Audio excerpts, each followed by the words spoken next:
virtual space, to share this virtual space with 8 galleries whose work I've been following for some time, and whose work I respect and follow. It's a real honor to have been invited by them to moderate this panel, which will mostly be a presentation of the work that they're showing remotely through or within the context of this year's NADA art fair. And it's very exciting to be able to hear more about the work of a few of the artists that they have been working for and what they have been up to in these kind of really, really really incredible times. I believe, if I'm not mistaken, a lot of the work is has been recently produced. In many cases, it has been produced during quarantine. So it'd be interesting to hear a little bit more about those processes through the work you do and the relationship you each have with the artists that you work with, and how that connects with this current moment, if it does at all. I've noticed by being in conversation with some of you that a lot of the work actually somewhat focuses, or there's a strong connection conceptually with nature and organic forms, and it'd be interesting to hear a little bit more also from, if that is the case, how that happens within the work that you are all presenting. So I think it's a good time to start, because I know we're short in time, and we have a bunch of panelists and a lot of really good work to hear about. I will begin by introducing an artist whose work I've been following for some time now, and I have the fortune to have a kind of a personal relationship with, having following his work since for some years now, who is Naufus Ramírez-Figueroa, who is, maybe if you want to wave, Naufus, who will kick off this conversation, or actually will kick off this session with a guided meditation. Naufus is an artist based in Guatemala, and I believe that's where you are currently, right? And works with Proyectos Ultravioleta, which is a gallery that's based there as well. Stefan Benchom, if you want to wave as well. So we will begin this session with an artist-guided meditation that will be a 5-minute long session, and then we'll follow up in the order of with each gallery presenting a bit of the works they'll be showing during this edition of NADA. We will continue with Stefan, and then move on with Livia, and so on and so forth. I am really excited to, again, introduce Naufus, and then kick off this session by hearing by eeach of these panelists. Maybe I'll just name the galleries for those of you who are currently listening. 80 metros cuadrados, Livia Benavides, if you want to wave. Also based in Peru. And I believe Anonymous is not here yet, but we have Embajada, Manuela, and Christopher. And as we move on to each of them presenting the work they'll be showing, it'd be great to hear a little bit more of where you're based and your program. We have Chris Sharp from Lulu, who is based in Mexico City, and Proyecto NASAL, Mauricio Aguirre, if you want to wave also. We have Ana Perez Escoto from PEANA. I believe you're in Mexico City, or you're in Monterrey? Mexico City right now. Yes. And Ginsberg, I believe, is also not here yet, but if they join later, we'll have their presentations as well. So I think we can kick off with Naufus and the guided meditation.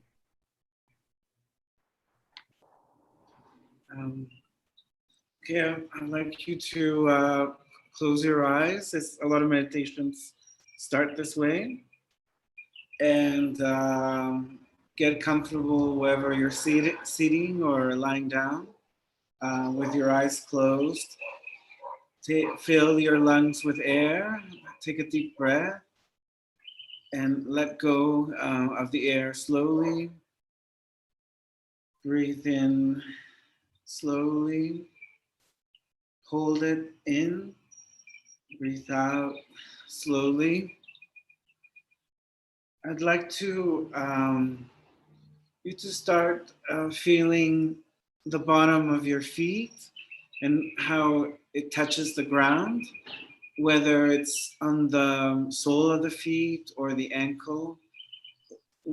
How do you feel the earth underneath your feet? And then from that sensation, take it up to your legs and feel how the seat or the chair or the couch where you're sitting, feel the surface of that too, the sensations around your skin of that surface. And in the back of your chair or couch or whatever it is, you feel your shoulders, your neck, and your head. Now, I want you to continue breathing slowly and relaxed with your eyes closed and start feeling that all that area of your body that touches a surface like the floor or the couch or the chair, like a hard surface. And I want you to feel that sensation around there, and maybe if you feel a little bit of tingling. And feel how your pores react to this pressure of gravity underneath you. And imagine your pores. How are they feeling like? Are they happy from exercise earlier in the day? Are they craving to go for a swim or maybe go to the beach and feel the sun? Feel the wanting of your pores. And imagine the cells underneath the pores and your muscles. And I want you to imagine your little human cells, how they act and they move and how they just are. And I want you to transform these cells, which are part of our flesh, transform them into your mind, into little green cells, little jade, luminous little cells. I want you to imagine what it's like to have the cells of a plant, to have that sensation. Do you feel wet? Do you feel dry? Are you thirsty? Are you hoping for some rain tomorrow? And feel those cells. And I feel that body of your body, which is now transformed into plant cells, to spread to the rest of your skin and your muscles and your bones and the inside of your bones. And I want you to feel like what's happened to you. Are you a plant? If you're a plant, how are you going to survive? Are you going to cast little roots down into the earth? Are you going to sprout little leaves from the cheeks of your face or the back of your ears so that you can catch some sun? I want you to sit. I want you to continue laying there. Take a breath, being conscious that now you are some kind of plant human or something like that, but you're not quite yourself anymore. You know what it's like to be another living being. And I want you to feel that. So how does it feel like? Do you feel stiff, or do you still feel like you're moving? Do you still feel like you're growing? And I want you to take that feeling and hold it there. And maybe for the rest of this getting together, speak and feel and enjoy that feeling of being like a vegetable or a little tree or something green. And that's the that's the guided meditation. And I hope you have a good meeting. And I have to go work, so have a great meeting. Gracias, Naufus. I see you're surrounded by plants.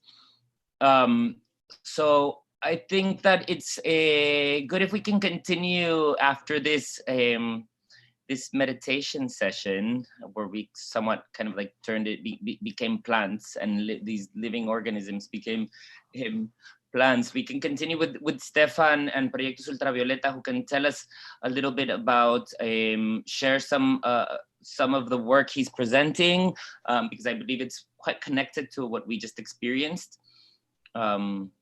And maybe also, Stefan, in the introduction, maybe tell us a little bit about, like, very briefly, where you're based. I don't know if, like, the audience is familiar with everybody's program, so just maybe quickly, before you jump into the work you're presenting, you tell us a little bit about your gallery. Great. Hi, everyone. So we're actually, Proyectos Ultravioleta is based out of Guatemala City in Guatemala. And we operate as a type of hybrid. Locally, we're more like a type of Kunsthalle, where we do exhibitions that we think are important to stage. And then internationally, we participate in a series of art fairs in hopes of promoting the type of work that we do, promoting the works of the artists that we work with, it's an international roster. And then also with means of generating an economy for both the space and also for the artists that we participate in. Having said that, I'll very briefly speak about our presentation for NADA, and I'll actually share my screen to be able to show specifically what we thought about for this presentation was, given the years of lockdowns that we've actually experienced, to reconsider our relationship with plants.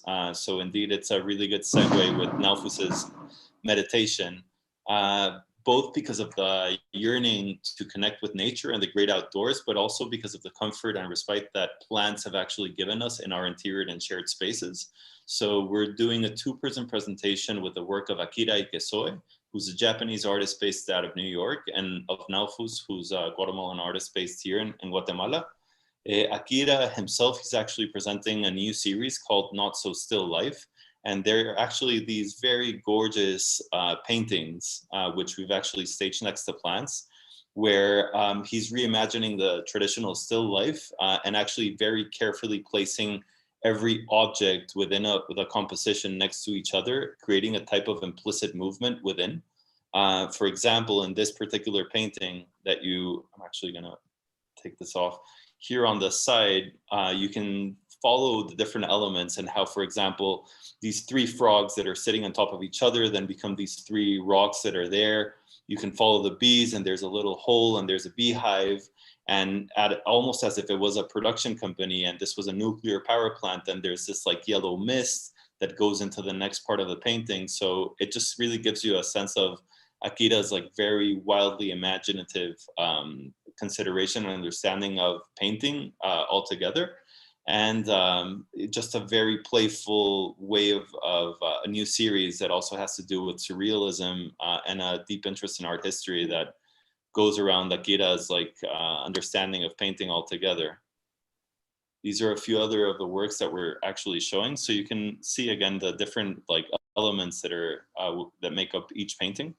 And just get a very playful, again, and very elegant series of paintings. All are made actually oils on canvas with very, very, very thin layers of paints that are applied to the canvas, carefully constructing. So interestingly enough, you get a sense of both chaos, but also of calm. And it just really goes to one of the things that Akira often says, that nature is not only around us, but most importantly, lives within us. That segues actually quite well to one of the sculptures that Naufus is presenting. He's presenting two. In this one, it's actually a body part that's in a way transforming into a flower itself. Coming out of it is a spadix, which is a part of a specific body or family of plants. For example, like anthurium flowers.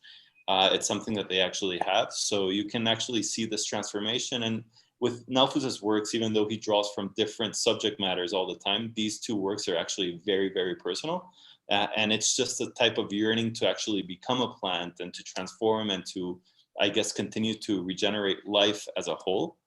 And this one, the second sculpture, it's in a way a wink to Bruce Naumann and one of his famous sculptures of the torso and arm. Except in Naufus's version, the veins are actually transforming into branches and leaves. So again, it's this yearning, also based on the meditation that he just guided us through, of trying to connect to nature in a very, very, very profound way. So with that in mind, I'm gonna stop sharing the screen because I know time is limited, and we can move on to the next. That was fantastic, Stefan. And also I think you timed it quite precisely within your kind of like 3-minute slot. So maybe we continue now with Livia Benavides. If you want to introduce your gallery and share us a little bit about, again, your program quickly and the work you're presenting at NADA this year.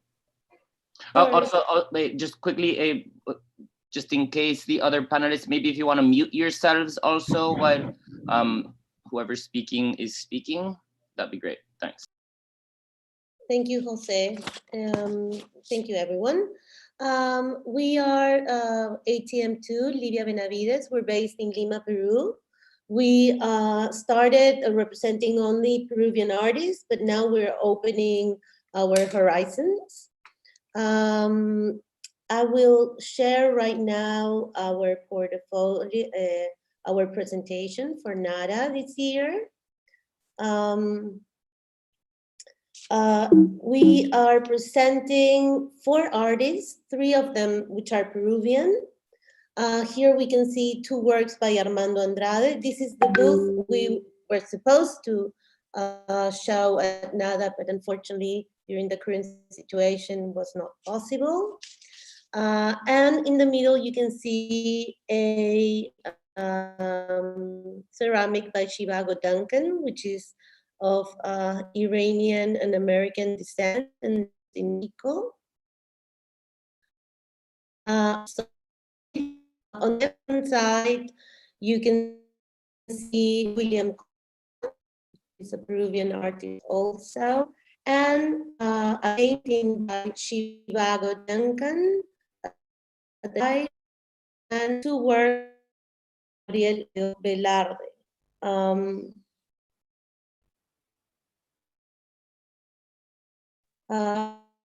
Gabriel, first of all, I'm going to present the work by Gabriel. It's called Patterns and Parliaments, and it's a retinal game between ways of representing the social space. On one side, we have the world of desire, represented by the patterns of Ettore Sostas, and on the other hand, we have the parliament, and how this is a dialogue that switches between a carnivalesque environment.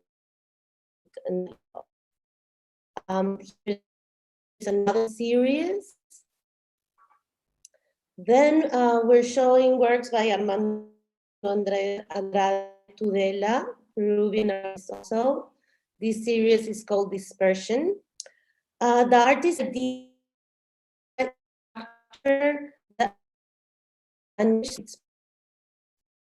is similar to a process of editing, film editing, where you put together, assemble a narrative. In this case, there is no narrative per se alluded, it's just aleatory. They're bleached, beautiful pieces. Then we have the work by William Cordova. William Cordova, Rumimaki, which is translation from Quechua will be martial arts. And he makes relations between time, space, and cultures to read history. It also alludes to Columbian textiles as well as sacred geometries. In this case, he uses pan de oro for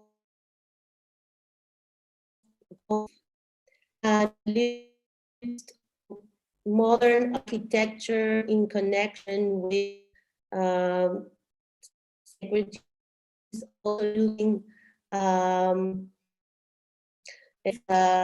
not only as a reference to practices, but also to this magical element of alchemism. Then we finalize with the work of Duncan. The works are composed of paintings, they're batik, and ceramics. is all when our pineal glands are big. The project proposes synthetic theory of transfer of technology from the metaphysical to the physical. And you can see some other, through the shrinkage of the pineal gland over human evolution.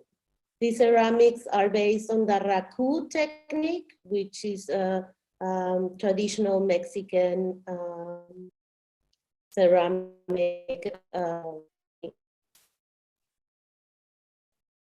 And this will be it. I know we're close in time, so back to you, Jose. Gracias, Livia.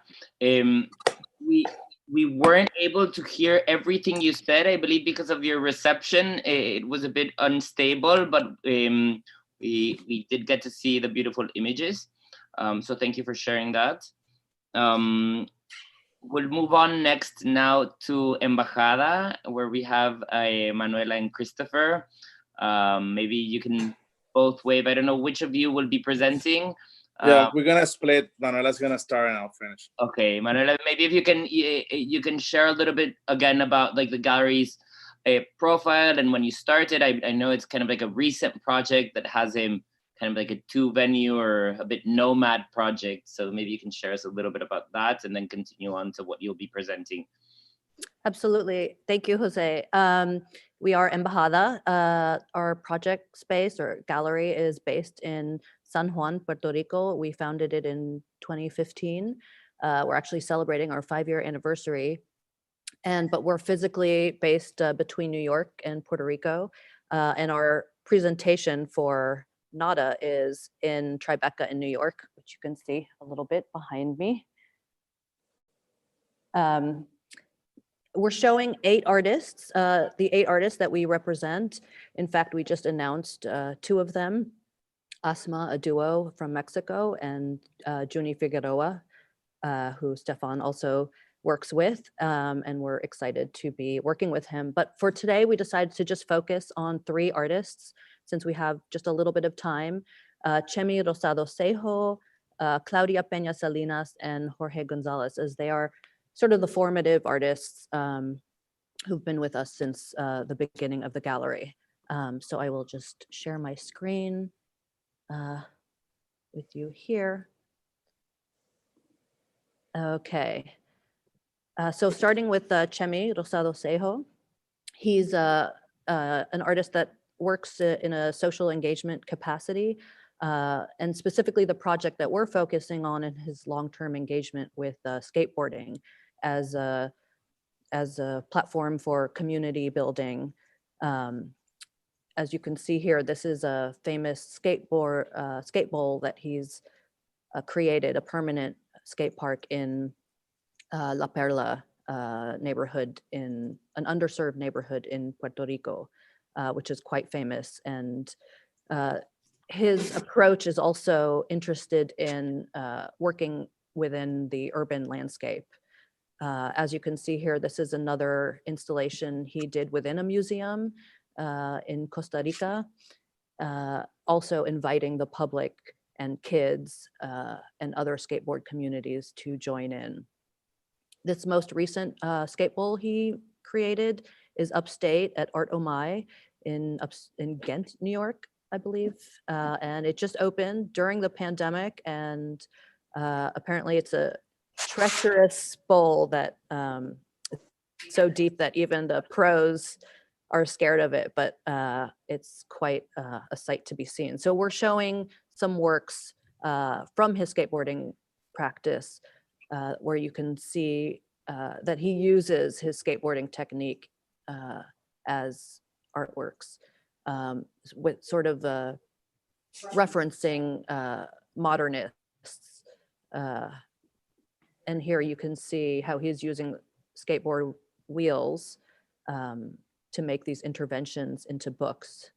And here's another fashion in which he uses skateboarding wheels for sculpture, sort of referencing Brancusi type sculptural work. And I will hand it over to Christopher to introduce Claudia Pena Salinas. Yeah. So the other artist that we presented is Claudia Salinas, which is a Mexican artist. She's been working for the last years with extend research on the Mayan and Aztec culture. Right now, we're presenting this brand new paintings on wax panels, photo transfer that's inspired on the pyramid from Chichen Itza, which is a pyramid in Yucatan, which we're seeing here a few installation views. This is from her most recent exhibition in a partnership we did with Proyecto Gallery here in New York. The show is currently going on. If you guys are around, you can visit it, or you can coordinate out, make just a virtual tour. So as her practice has developed, it's been very interesting to also work with her through the years, because I've been able to see her change in her work within her own language. This is another installation she did in the Arizona Art Museum, created. I forgot the name of the curator. She will kill me. But anyway, so she works in different mediums, which is very interesting to see as well. Parting from modernist sculpture inspiration, but also working with the different type of colors that make reference to her topics, which is like the water deity as Tlaloc. This is the installation she did in the exhibition created by Marcela Guerrero, Pacha Yacta Wasichai, which also the other artist that we're gonna present was part of it, Jorge Gonzalez. And so Claudia she's been constantly going to Mexico to do this research firsthand, and also interview people that has memories or histories. And it's very interesting in her practice, because also she acquires like postcards from eBay. She's like very, very versatile, I would say. She also has right now another presentation going on in Mexico City during Art Basel as well, with her other gallery, Curro. We're gonna talk now about Jorge. Jorge Gonzalez is another artist that we started working since we opened the gallery in 2015. His practice has been also very interesting to collaborate with him, because he's been trying to preserve and to create a recopilation of different processes made by artisans in the island, and how to reevaluate and create new narratives between the modern and the indigenous. What we're seeing here is an installation in the middle of the island in Casa Luna. And this is a carpet that we are currently exhibiting here. And it's a carpet made out of Enea. He learned the process of one master artisan called Daniel Villalobos, that is in Morovis. And it's been very beautiful to work with Jorge, because he's a very community-based artist. And so in order to complete the works, that's the most important part of the work is to create a connection with the different communities, artisan communities, and to also share this knowledge under his large ongoing project called Escuela de Oficios. Jorge, at the moment, this is a ceramic actually made by in collaboration with Alicia Chéveres, that is a descendant from the Taino community, and they're made in the classical way of clay pottery making. Here's a photo of Alicia Chéveres working in the very beautiful traditional way of an almost ritualistic way of cooking the ceramics. What is beautiful about it is like a bunch of them get broke, and Alicia shares that if they broke, it's because the gods, they didn't want it to exist, so they throw away those ones, and the ones that they're still good, those are the ones that she keeps. More recently, Jorge is making a very important project. I would say important because it's like a large-scale project in the middle of Puerto Rico, in the town of Adjuntas. And he's making a house with principles of indigenous constructions, and he's working with an artisan that has this knowledge. And so hopefully that's gonna be ready by 2021, and it's gonna be part of the Toronto Biennial, and hopefully with the next documenta he's been talking with. So thank you again for having us. It's very good to see everyone. I hope you guys have a great fair, and I hope we can be all together next year, or I don't know, maybe we'll be in a boat or something. We get all trapped there. Thank you, Christopher and Manuela. For the purposes of time, we'll jump right into now with Joseph Henriksen from Anonymous Gallery, who I saw joined us just, oh, sorry. We can skip to someone else if you're on a call.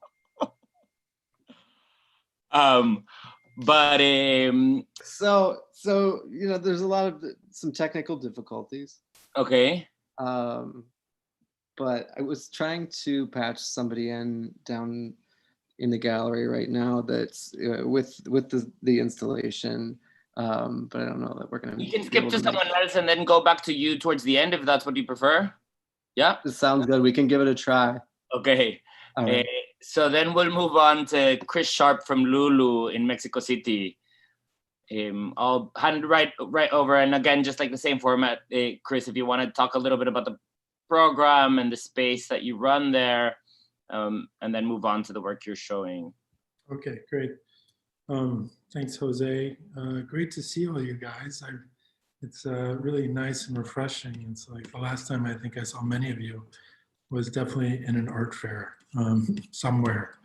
But so it's kind of nice and refreshing. But yeah, so I'm Chris, co-founder and director of Lulu, project space based in Mexico City.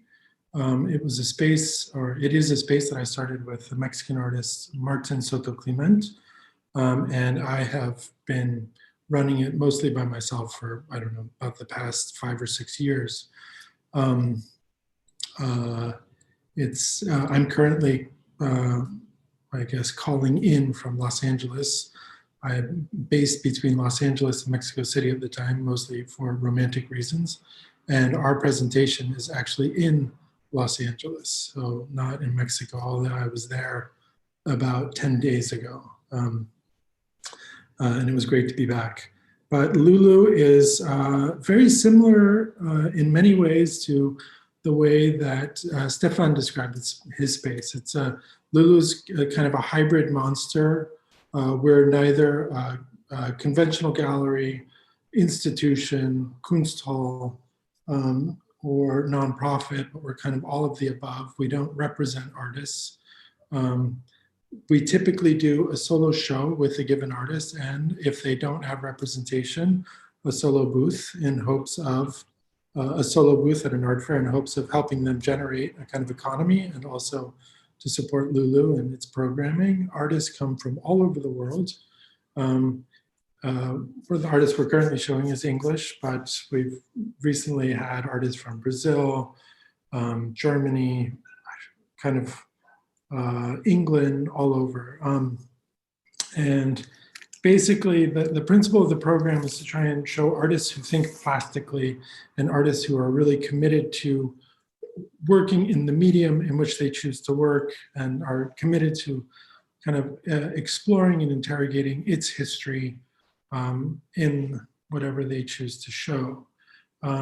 We tend to show, I think we've developed a reputation in Mexico City for showing a lot of painting.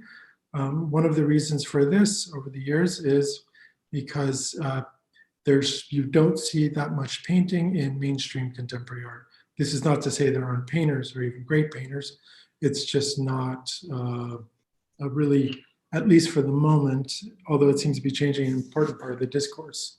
I'm going to share my screen, I guess. Oh, all right.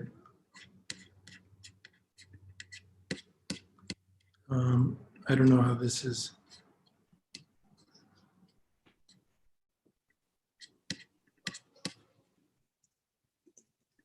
This isn't really working for me for some reason. Did somebody, okay, so you know what, I can't share my screen, but it just so happens that my booth is behind me. So we'll just do a little walkthrough of the booth. Exactly, I was just about to say that. I think those are the ones from the preview you sent. Yeah, exactly. So we're showing James Harrison. James is a British artist based in Los Angeles. He is in his mid-30s. He's somebody who studied at the Royal Academy of Art in London and moved here about 8 years ago. And he's somebody who came to me, I'm not even entirely sure anymore, but he's a really, really special position in that when I first came across this painting, I wasn't quite sure what to make of it, especially like the relationship to language. As you can see here, this is a larger piece on paper. It's watercolor on paper, and it's called Hold On to Those, it's called Hold On, and then the phrase in it is to those you hold dear. So there's a kind of directness and vulnerability to this work, which I find really enchanting and interesting.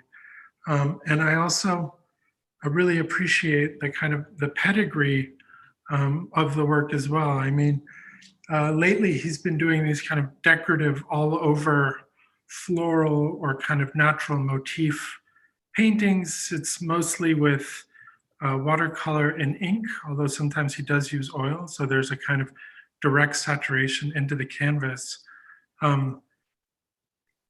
Oh, can you guys not hear me? Yeah? Okay. And it's funny work. It's really gorgeous and beautiful. And I love how it somehow manages to engage like entire swaths of art history. You think of everything from like Victorian pattern and decoration with like William Morris to like French fin de siècle painters like Vuillard and Bonnard, to color field painting in the 60s, and then even I think of Joe Brainerd, a great American painter from the 60s and early 70s, who actually I think of also as very much a Victorian painter. And I think it's amazing that he manages to kind of reference so many distinct moments in art history without, there's kind of like, it's not about that. It's that it doesn't rely on reference. It's in a way, it's painting about painting, but it's also painting about nature. It's painting about kind of being alive and kind of just these kind of basic human qualities. And I think it's interesting what Jose said earlier about nature and how it runs through different presentations in the program. And I think like it's funny with his work, like if you think about it in terms of pattern and decoration and how that was this kind of very almost perversion of nature. There's something here within James's work where there's a kind of attempt to organize, I guess you could say chaos or organize life, but at the same time, each petal, each moment of his painting is like totally distinct from the other. So it's really gorgeous work. I'm really happy to be able to share it with you guys. And thanks for listening. Thanks so much, Chris. So we will move right on to Proyecto NASAL from Lima with Mauricio Aguirre. Again, if you can share us a little bit about your program. I know you only recently opened the gallery. So a couple of years ago, if I'm not mistaken, Mauricio? Yes, the project started as a pop-up, let's say. It was founded in Lima, Peru in the year 2018. We're very happy to actually announce that we're opening our flagship gallery in Ecuador in the month of January. And we're opening a space in Mexico City in April. So we're very, very, very excited. And I'm happy to present Matias Armendariz, which happened to open the gallery along my side in 2018. Matias is from Quito, Ecuador. I am from Guayaquil, Ecuador. So it's very important to say that the gallery is an Ecuadorian gallery. That's why I'm opening the flagship gallery here in 2021 in January. Matias had 2 scholarships, one in Emily Carr University and another one in the Art Institute of Chicago. And so he started drawing, painting, along the techniques of the etching or the engraving as well. And what I'm showing in Nada is actually, let me share the screen. Share.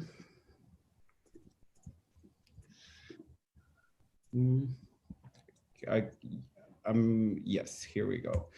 I'm showing 4 different series of his work. His work has to do, as I said, with drawing, engraving, painting. And in this case, I will call this sculptural paintings because they are metal plates. In this case, they are copper. They are engraved and they have baked enamel on them, which basically creates some sort of relics or almost like jewelry-like objects. And in this case, with these specific objects, the copper is polished, which creates this mirror effect, and not only mirroring oneself's image, but also the actual color as well. The installation was done almost as in they were some sort of spell or relics in which the person has to almost decipher them in a way. It's a common denominator in Matias's work. I think it has to do a lot with like humans and objects, you know, and the relationship between them. So those were the spell mirrors, and then we go to the illuminated cards. The illuminated cards are installed almost like a 4-card spread, and they could be inspired by a card of a deck of tarot almost. So they're almost like cards that need to be as well deciphered in a way. So mystery and mysticism and mythology and astrology has to do a lot with these works. And then we have the translucent shields. Again, we see symbology here. The translucent shields are almost in a form of heraldic shields. And this also have symbolism. The symbolism could be prehistoric. It could be also out of Matias's imagination. And in this case, the engraving is done in rice paper, and the rice paper is later put in resin. Here we see the second shield, the third shield, and to finalize, we have the jewels, which I decided to put in these works in the installation. These were actually part of a show Matias did in Bogota, Colombia a few years ago. And they were adorning, let's say, this box that was created that it was almost like a tomb-like, in which you would find these specific parts of a body of this, let's call God, which was buried inside. And these pieces were adorning the sarcophagus, let's put it that way. And with that, I finish our presentation and I give it to the next. Gracias, Mauricio. It's great to see Matias's work. Maybe it's also worth mentioning that Matias is half of asthma, which a couple of other galleries have started to work with asthma. As it was just mentioned, Embajada and Pena, which is next, are also working with asthma, which is a duo. Matias had been working as a solo artist previously, and now has this practice both as solo and as asthma. It is also very exciting to hear that the space in Mexico City is opening soon, and the one in Quito as well. So congratulations Guayaquil, Ecuador, and Mexico City in April. Yes, it's a very, very exciting year for us, 2021. Fantastic. So we are now moving on to PEANA, a gallery that is based in Monterrey, that was founded by Ana Perez Escoto. And while it is based in Monterrey, has done collaborations in many other places, and like many of the other galleries here collaborates with other galleries in co-presenting artists and whatnot. I believe currently you have an exhibition in Monterrey, Ana, with Labor, that is currently on view, but you have also done kind of like pop-ups here in New York City, and have done pop-ups in Mexico City as well. So maybe you can share with us a little bit of the profile of the gallery, why you started it in Monterrey, and what you're showing during this NADA.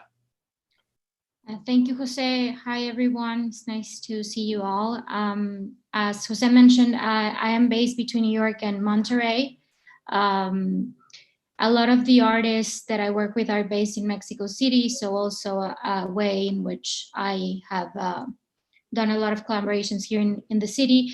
I started in New York doing sort of offsite exhibitions or pop-ups, and eventually opened a permanent space in my hometown, which is Monterrey, and this is why the space is there. Parentheses, which is in the north of Mexico. It's kind of like a big important city in Mexico, but as in many other of the countries that we all live in, everything is very centralized. So Mexico City gets most of the attention. So just a brief parentheses.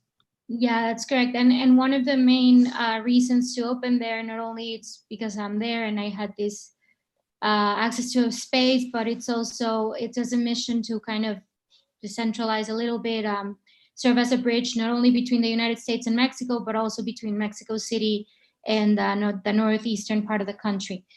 So for this, I'm going to share my screen. For this, hold on. Let's see. You guys see it? Yes. Let's see, full screen. So for this, hold on. This edition of NADA, I'm presenting 4 artists. Asma, which Jose and Embajada previously mentioned. Tomás Díaz-Cedeño, Mexico City artist. Ana Montiel, who's a Spanish painter based in Mexico City. And another duo, Sangre, comprised by René and Carlos. The presentation touches upon, elements of nature, history, speculative futures, and consciousness. This is a overview of the presentation. In the back, you can see the paintings by Ana Montiel.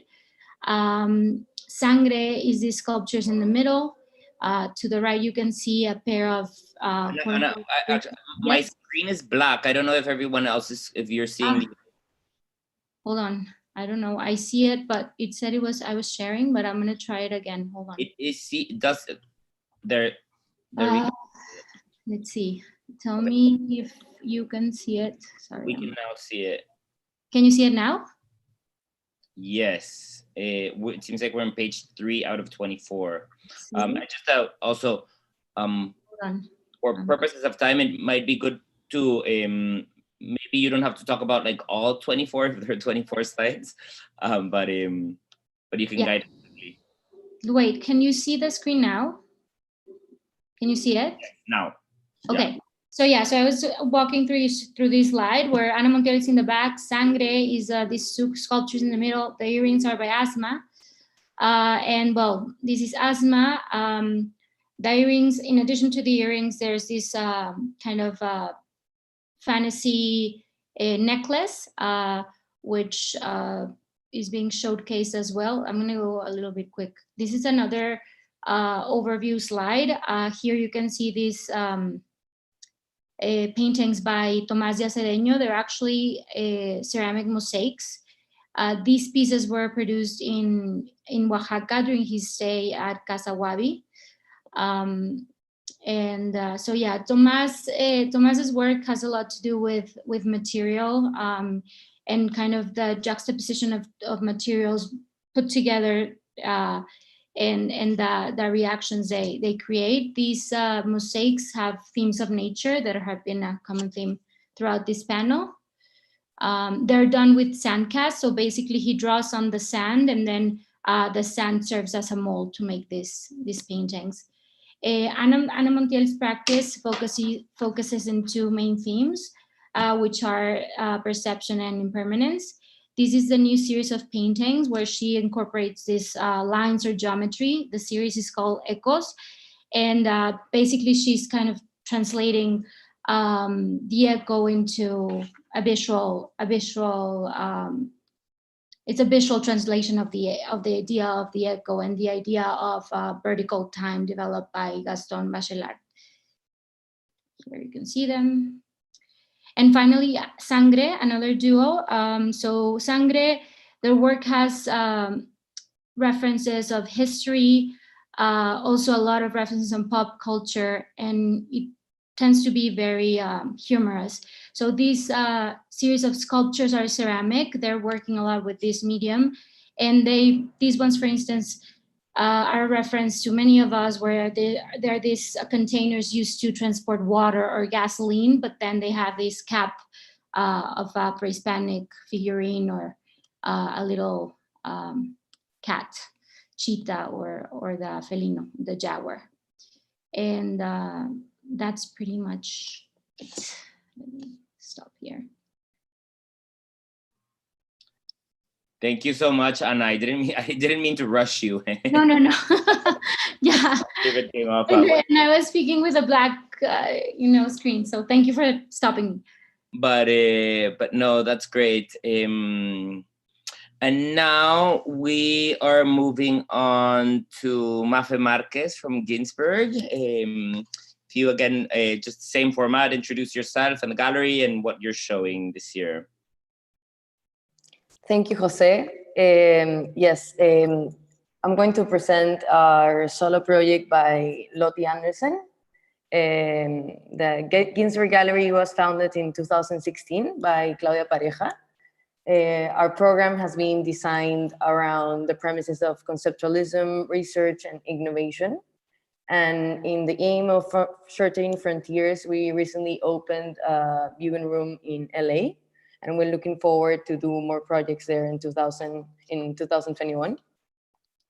Also in 2018, Ginsberg created an editorial branch under which the gallery published catalogs and artist books, collaborating with local and international curators. So I'm going to start by showing the project.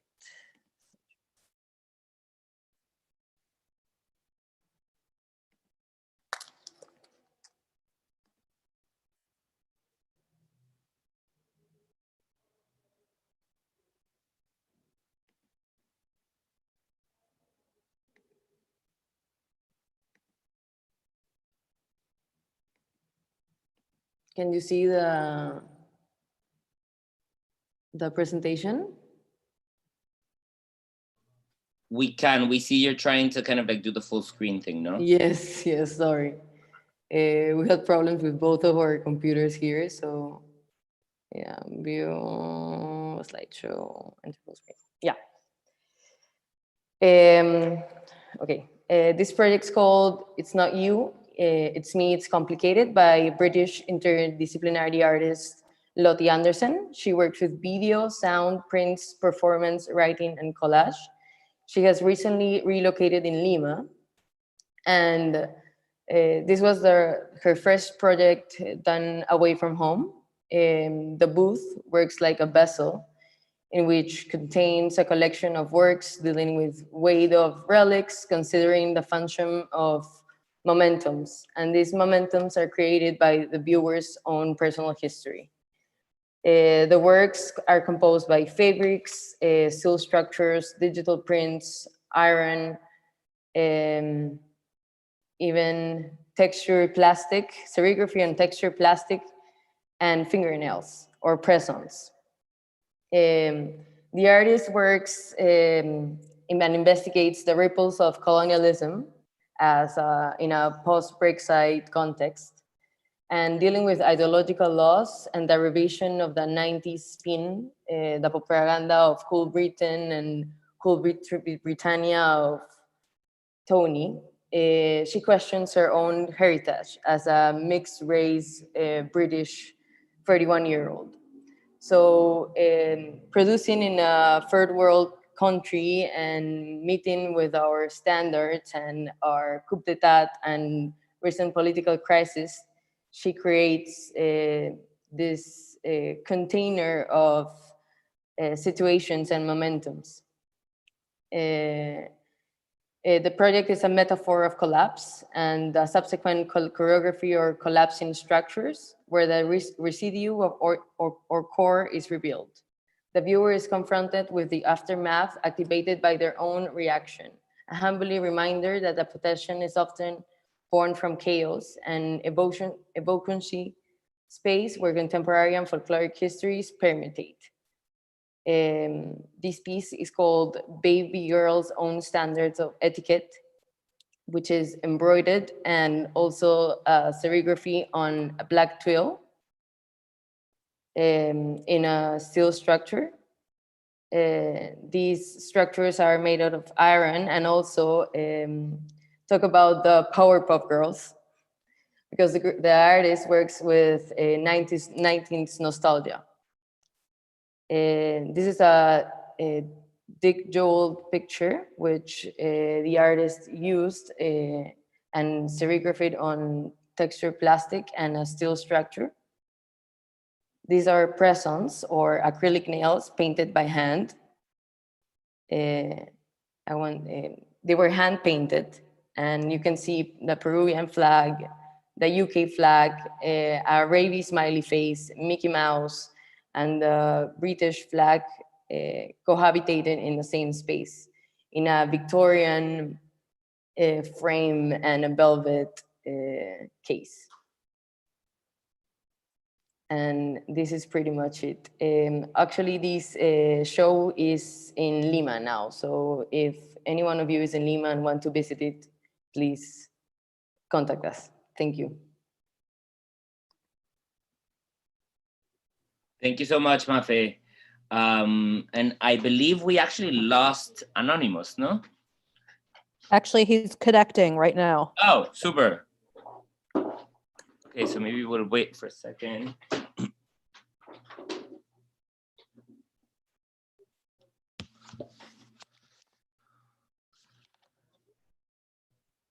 There he is. Jose, maybe I could add that also our installation is on show in Mexico City. So people, whoever, if they want to visit, they can do it in Mexico City. Oh, so that's what we're having the pop-up. Hey, Joseph, are you there?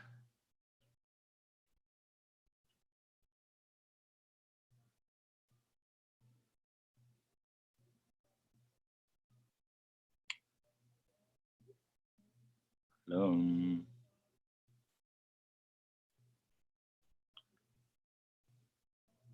Yeah, actually, while the connection stabilizes, hopefully, I was gonna ask each of you if I imagine you've all kind of installed the works you're virtually displaying at NADA, correct? Is that the case? Yes. Kind of like what you currently have on view at your galleries or wherever. Yes. Yeah, that makes sense. And I think Joseph is now here. I'm back. So what we were trying to do is patch some. So I can't be in the space right now because there are people preparing for a performance that starts at 6:30, which I would love to plug, but I can't be there. I have COVID. Oh shoot. Yeah. So I'm trying to do this from afar and make it all work. Sorry, I interrupted. Yeah, of course. I think there's a delay. So I started, yeah. Can you hear me all right? Cassie. Well, I don't know if you can hear me now. Okay. Yes, we can hear you. Well, I started anonymous in New York in 2008, and moved operations to Mexico City in late 2011, 2012. First in La Roma, and then moved the gallery out to kind of Los Lagos near the Jumex Museum, not far from there anyway. The gallery prides itself, I guess, in pursuing ambitious projects that explore and let artists explore ideas for community involvement, public art, and the gallery just opened this late October back in New York, so I'll be operating in the two cities. The space in Mexico City will now be in Condesa. There'll be a period of time when, once we finish construction anyway, that's kind of undetermined when that will reopen. So far it's back to New York, where we're presenting physically as part of NADA, an installation by the artist Wendy Cabrera Rubio. And this specific performance and installation focuses on a hypothetical, well, not a hypothetical, very historical meeting between Nelson Rockefeller and Walt Disney. At the time, they were exploring Pan-American, I guess, opportunities. And this really focuses on the visual elements of a film created by Walt Disney, exploring the use of corn in America. The performance actually starts at 6:30 Eastern. I will encourage anybody viewing now, although I probably didn't do it justice with my explanation. I really encourage everybody to tune in. Wendy's work is really intelligent, and it'll be, I think, an experience. Amazing. Thanks so much. It's actually really exciting to hear that so many galleries are opening new venues, actually, especially during this time. So maybe we can, I don't know if there's time for a couple of questions from whoever is tuned in.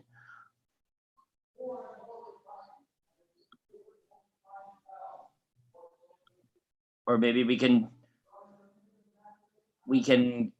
hear a little bit of how each of you have been kind of like surfing this really, really crazy wave we've been going through the last year. It seems, I mean, it really is exciting and surprising that at least I think 4 of you mentioned new venues. So I think that, I guess, is a good sign.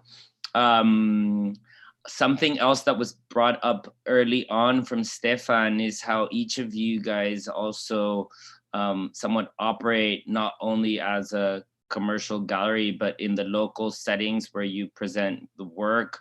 It is your spaces are somewhat of a hybrid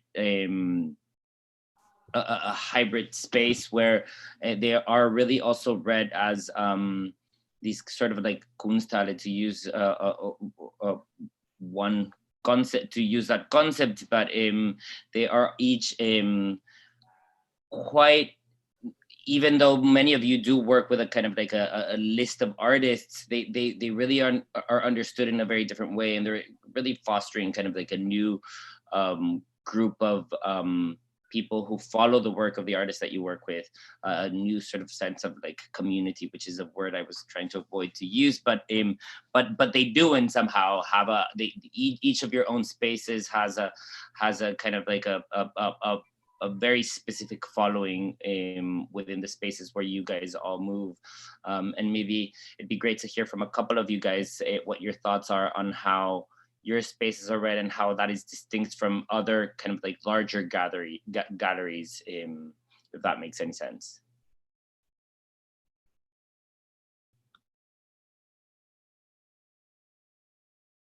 Well, I can maybe add something to that, Jose. At least from our point, you know, like when the COVID started, we were like in a crazy roll as everybody else. We're doing 300 fairs, flying here and there. And it was kind of hectic doing our own shows in the gallery, and then everything stopped. And then we were already accepted to Freeze New York with a solo, that's at least us from Claudia. So we decided to move forward, and Manuela and I, we came up with the idea of opening a space in an apartment. It was the only way that we could, you know, share Claudia's works. And actually it worked out. I did a few Zoom calls, and that's what I've been doing here as well. I think in a way also I think one of the questions that I can add to that is that how the buying habits have changed. I would say the collectors are taking their time now more than ever. And they're really like studying the work before they commit to a work. Especially, at least I can speak from ourselves that, you know, we sell mostly conceptual works, and so they take their time to digest it. And it's also when you talk to them, you know, it's like it's not the pace as an art fair that is like you only spend like 5 minutes with a collector and then a curator comes and a writer. And so I think everything has slowed down. For good or bad, but I would say that at least I like it in some ways. I mean, economically speaking, it's been kind of difficult, but I like that there's a better dialogue about the work, which is the most important thing for us. Thank you, Christopher. So that question about the change in buying habits or a shift to more remote purchases by an attendee, Pitarriola, maybe someone else would want to address it. We only have a couple of minutes left. So maybe we can hear from one or two of the panelists before we wrap up.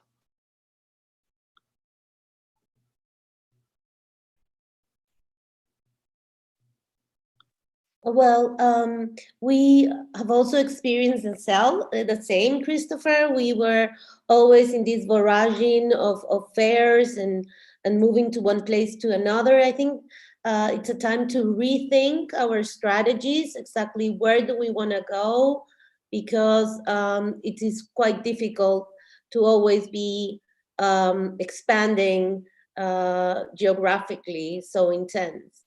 In terms of the sales and coming to the question, yes, it's true. I think we have been lucky enough to have been able to build a collector base, and they have been approaching us to buy artists that they already know. It has been quite difficult to introduce new artists because the experience of seeing the works live is completely different. And I don't think you can recreate that digitally.